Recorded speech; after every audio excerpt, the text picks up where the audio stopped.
What's going on, everybody? Day 7 of the bulk, and today we have a very exciting day. Today we are going to be doing upper body for my day 7 lift. Today's workouts are going to consist of chest, back, a bit of arms and shoulders as well are going to be incorporated, just because chest and back most likely are going to work out your arms as well. That's just how it is, because there's going to be bench pressing involved, incline bench pressing, lat pull downs, and things of that nature. So that's going to be good. Also, about yesterday, when I said my legs were gonna be sore, I was 100% right. My legs are hella sore right now, bro. It's bad, I can't even lie to you. But that's okay, man. That's okay. I remember when I was in Arizona, I used to have powder or whatever it was. It was like a blue substance, and don't know the name of it, but it was like a recovery powder. And I would mix it with drinks, and it tasted horrible. It tasted like cough syrup.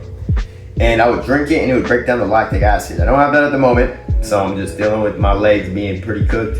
But that's okay, man. That's okay. It's not unbearable pain, right? I feel like it could be way worse. Like I could be injured or whatever. And trust me, I've had one injury so far with this whole gym experience. Not during this bulk, but before.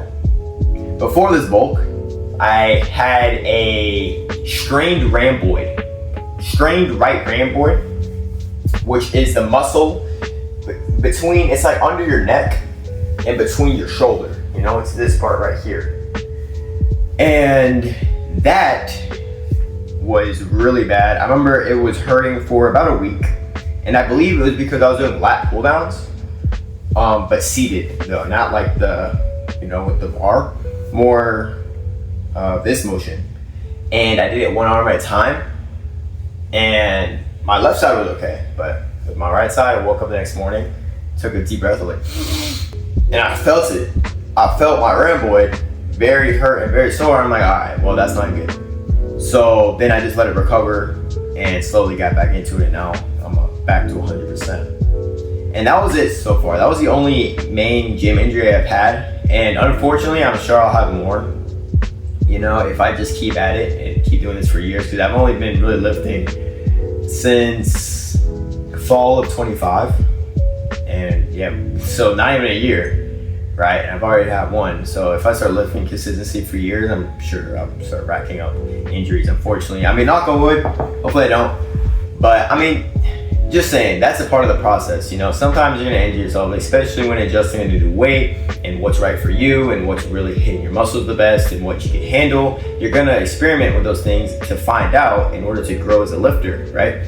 I mean, that's just what you're gonna need to do. And really, I hate to say this, but if you don't get injured at least a few times, then are you really going as intense and as hard as you need to be, right? You gotta really think about that for a second. If you aren't really putting in the weight and the certain exercises and the different movements that you've never done before, and you're not experimenting with that and trying unique things to see what it grows and how it feels and what the pump is like, then are you really using the gym the correct way, right? And obviously a big part of injuries is form as well. Right? Sometimes when your form's off, you can tweak something. So it's very important to get that notion down as well. But a good thing about injuries is it reminds you, okay, I'm not gonna do that form again, right? The last thing I'm gonna do is pull down seated with one arm, right? So it's a live and you learn lesson as well, and you really experiment with growth. Now, what I really wanted to get at with legs yesterday is a lot of people incorporate abs with legs. I don't do that. Right, I did with my last split back in Arizona when I was doing my cut bulk, but that was off camera, right? Actually, that wasn't really even a cut bulk. I don't even know what that was. That was just a split that I would do, and it was a miniature bulk, right? That's how I would explain it. I wasn't eating 200 grams of protein per day. I was eating around 150 grams of protein per day, and calories were around 2,000. Now I'm eating closer to 27, 28. I know in previous videos I may have said like I'm only eating 2,000. That's not true. I thought I was, but I'm eating more than that.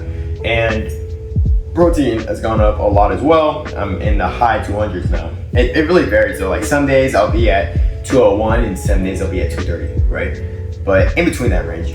And same with calories as well. Some days I'll be at 2,800, some days I'll be at 3,200, right? So in that range now, and before I got here, I was doing a split where it didn't consist of as much calories and as much heavy lifting, because I'm in a bulk stage right now. Voice crack is crazy. We just gonna zoom past that. But I'm literally in a bulk stage right now, so I'm just eating a lot more, lifting a lot more. And with my old split, what I would do is I would hit abs, right? And the reason why I'm not hitting abs anymore is because what I want for my physique and main look and is a main bodybuilder build, I guess you could say, or bodybuilder look. I'm like, it's a bodybuilder build, bodybuilder look, is a V taper. And I'm sure you guys have heard of this. So what a V taper mainly is a bigger, broader chest, a bigger, wider back, right? Good arms as well. You want, shoulders, biceps, triceps, forearms in there as well. And you want a smaller waist, right? That's what you want. You want a smaller, more compact core rather than a big, bulky core, right? Because then you won't be able to get that V taper look.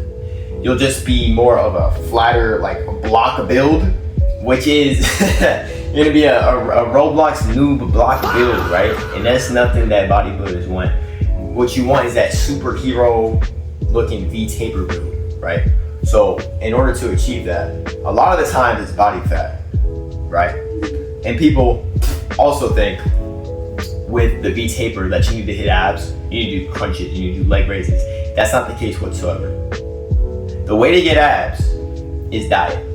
Diet. That is the only way. I mean, look, man, if you have body fat and glycogen stores around your lower abdominal muscles, you're not gonna see abs. It's obvious, right? What you need to do is diet and take care of that, and cardio as well. Diet and cardio. And once you can do that, and the younger the better, right? If you're starting this thing young, that's the best way to do it, because that's when your metabolism's high, and that's when you're able to burn and store fats the way you need to. So get on that now. But if you really want abs, it's all about diet. It's all about diet. People get that confused with, I need to work my abs out in order to see abs. That is not true. That is not true. The only way you're gonna see your abs is with diet, right? And you start to see them at around sub 15% body fat. That's when you really start to get that six pack. Right now I'm sitting at 19% body fat. I measured back in December and I was at 20. So I would predict I'm around 19 or 18 right now. Because remember, that was in December. So that's after Thanksgiving. That's after Christmas. That's after the holidays where everybody gains weight, right? So I would predict I'm most likely around 18 or 19 right now. And with my abs, I can't see them fully yet. I can only see the first four, and then obviously it's the bottom two that most people don't get to see fully, right? Just because they never lose that fat. So mainly what I was trying to say, and the main gist is, don't worry about working out your abs. You don't necessarily want them to be big and bulky unless you do. I mean, if you want that look, then go for it, knock yourself out. But most people who want the V taper build do not want to do that. You do not want to hit abs, right? What you want to do is just diet, get this as compact and small as possible, and then this, your broader frame, more wide and bigger, which then goes into a V taper, which is exactly what you want. So when you don't hit abs, they don't get as big and bulky, right? And you just get that slim V taper look. So that's really just about dieting, right? That's not really about working out. So like I mentioned today though, we have upper body. So a lot of chest, a lot of back, some arms, shoulders, like I had mentioned. And yeah, I mean, that's basically the gist of everything, man. I'm gonna also pop my meal up on the screen as well, which I had for breakfast, most likely, or not. So sometimes when I say that, right, I'll be like, I'm gonna put my meal up. I don't, because I put it at the end of the videos, right? There's an end part where I put all the meals I had, so I may or may not, we'll see. Maybe I'll do it twice. You never know. I mean, future me editing will figure that out. But I mean, yeah, man, basically talked about everything I wanted to talk about, and without further ado, let's get straight into the lift.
Cable over there. This.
Alright guys, I appreciate you for making it to this part of the video. The workout has concluded. I'm gonna pop up my meals on the screen, most likely. Here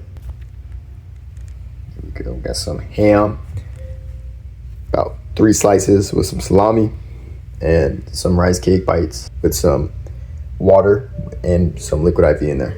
That's it for me. I appreciate you guys for watching. If you guys enjoyed that video, make sure to smash that like button and subscribe to the channel if you're new. It's been Jay in the Hoodie. Peace.